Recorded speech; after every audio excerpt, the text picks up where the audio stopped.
Kidlat News Updates. Mga balita ngayon, 3 loose firearms isinuko sa militar sa Sulu.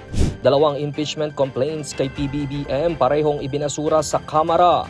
Oil spill pollution sa Sampaloc Lake sa Laguna inimbestigahan. Ako po si Cesar Soriano para ihatid ang nangungunang mga balita sa buong kapuluan ngayon. 3 loose firearms ang voluntaryong isinuko sa militar ng mga residente ng Laminusa Island sa bayan ng Siyasi, Sulu, Kamakailan. Ayon sa 104th Infantry Battalion na nanguna sa turnover, bahagi ito ng patuloy na pagsisikap na ideklara ang isla bilang isang gun-free at peace-centered na komunidad.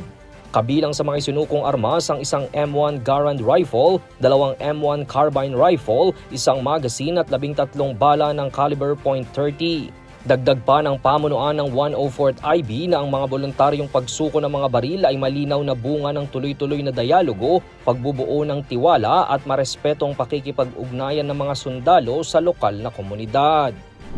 Ibinasura ng House Committee on Justice ang parehong impeachment complaints na inendorso ni Pusong Pinoy Representative Jet Nisay at ang Makabayan Bloc laban kay Pangulong Ferdinand Marcos Jr. Sa naging pagdinig nitong Miyerkules, February 4, sa botohan para sa motion for insufficiency, 42 ang in favor, 1 ang against at 3 abstain ang unang reklamong inihain ni Attorney Andre De Jesus laban kay PBBM. Parehong desisyon ang inihatol sa reklamong inihain ni Liza Maza at ilan pang progresibong grupo sa botong 39 ang hindi pabor sa motion for sufficiency habang 7 ang pabor sa mosyon. Dahil dito, tuluyan nang natigil sa unang yugto ang impeachment proceedings laban sa Pangulo kaya't hindi na umabot sa pagdinig ng mga sinumpaang salaysay at presentasyon ng ebidensya. Isusumite ng komite ang ulat nito sa plenaryo ng Kamara.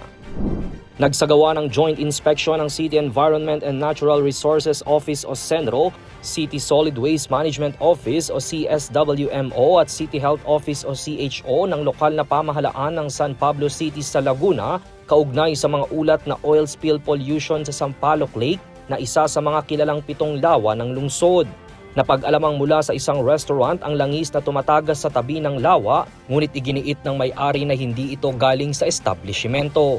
Bukod dito, nadiskuberhi ng fats, oils at grease o FOG gayon din ng maruming tubig na may sabon na dumadaloy diretso sa Sampaloc Lake mula sa mga kalapit na kabahayan dahil sa kawalan ng maayos at gumaganang drainage canal sa lugar.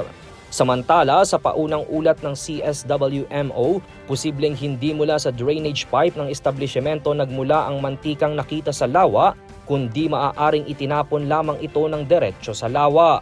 Patuloy pa rin ang sinasagawang monitoring ng CSWMO at iba pang lokal na tanggapan alinsunod na rin sa Philippine Clean Water Act of 2004. Para sa Kidlat News Channel, ito si Jai Reyes, nag-uulat. Ako po si Cesar Soriano kasama nyo sa bawat pagputo ng balita.